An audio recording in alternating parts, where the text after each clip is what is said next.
Ketika Rasulullah ditimpa kesedihan bertubi-tubi, di mana sang istri tercinta, Sayyidah Khadijah, meninggal dunia, dan sang paman, Abu Thalib, juga meninggal dunia. Rasulullah sangat kehilangan dua sosok yang selama itu mendukung dakwahnya. Tidak berhenti sampai di situ, beliau juga mendapat cobaan bertubi-tubi dari kaum kafir Quraisy yang menolak dakwahnya. Sampai pada akhirnya, Allah Subhanahu wa Ta'ala menghibur Rasulullah dengan memperjalankannya dalam satu malam. Pada malam itu, malaikat Jibril datang menemui Rasulullah bersama malaikat Mikail dan satu malaikat lagi yang membawa air Zam-Zam. Ketiga malaikat itu melakukan operasi pembelahan dada, menyucikan hati Rasulullah dari keburukan dengan air Zam-Zam, dan memenuhinya dengan berbagai kebaikan, mulai dari pengetahuan, keyakinan, hingga keislamannya. Setelah itu Rasulullah diajak untuk menaiki kendaraan yang bernama Buraq.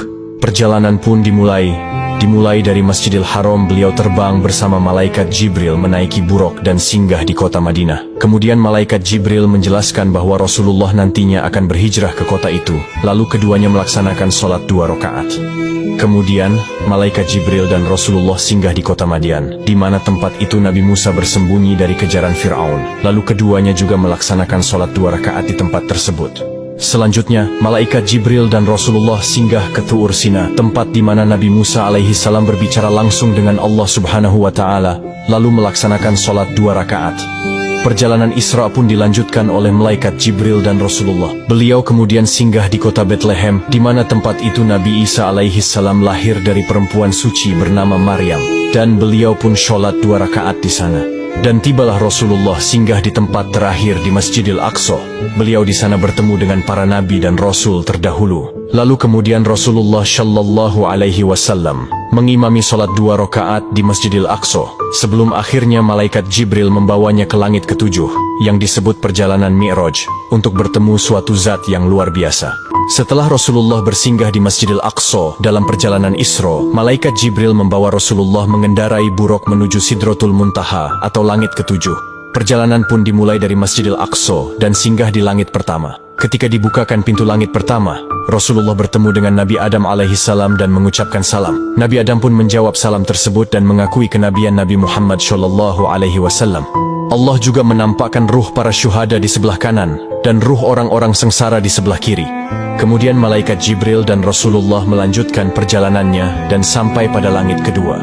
Ketika pintu langit kedua dibuka, Rasulullah bertemu dengan Nabi Yahya dan Nabi Isa alaihi salam. Kedua belah pihak pun saling ucap jawab salam. Dan Nabi Yahya serta Nabi Isa pun menetapkan nubuah kenabian beliau sebagaimana Nabi Adam sebelumnya. Perjalanan pun dilanjutkan hingga sampai pada langit ketiga. Ketika pintu langit ketiga dibuka, Rasulullah bertemu dengan seseorang yang tampan bagaikan rembulan di malam purnama di antara bintang-bintang.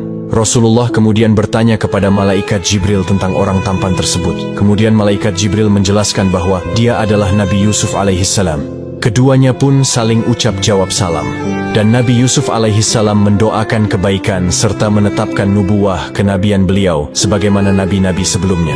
Kemudian malaikat Jibril dan Rasulullah melanjutkan perjalanannya hingga sampai ke langit keempat.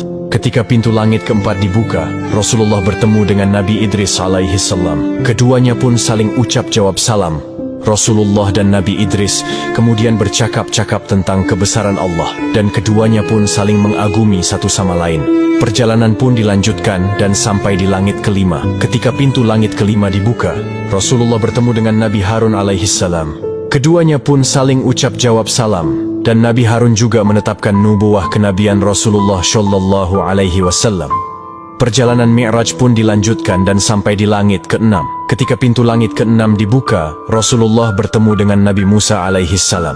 Rasulullah melihat Nabi Musa sedang menangis, kemudian bertanya, "Wahai Musa, apa yang membuat engkau menangis?" Kemudian Nabi Musa menjawab, "Aku menangis karena ada orang yang lebih muda diutus setelahku, tetapi umatnya lebih banyak yang masuk surga daripada umatku." Hal itu bukan dikarenakan Nabi Musa iri dengan Nabi Muhammad, melainkan karena merasa menyesal mengapa umatnya dahulu banyak melanggar perintah Allah Subhanahu wa Ta'ala. Lalu kemudian perjalanan Mi'raj pun dilanjutkan menuju langit ketujuh. Ketika pintu langit ketujuh dibuka, Rasulullah bertemu dengan Nabi Ibrahim alaihi salam. Malaikat Jibril kemudian berkata, "Wahai Muhammad, ini adalah ayahmu, ucapkanlah salam kepadanya." Rasulullah kemudian mengucapkan salam kepada Nabi Ibrahim, yang saat itu punggungnya sedang bersandar di Baitul Ma'mur. Nabi Ibrahim kemudian menjawab salam Rasulullah serta menyambut, "Selamat datang anak yang soleh dan Nabi yang soleh." Kemudian Nabi Ibrahim berpesan kepada Nabi Muhammad, "Wahai Muhammad, perintahkanlah kepada umatmu supaya perbanyak menanam pohon surga, karena sesungguhnya tanah surga sangat luas dan subur." Rasulullah kemudian bertanya, "Apakah pohon surga itu?" Pohon surga itu ialah kalimat la haula wala quwata illa billah.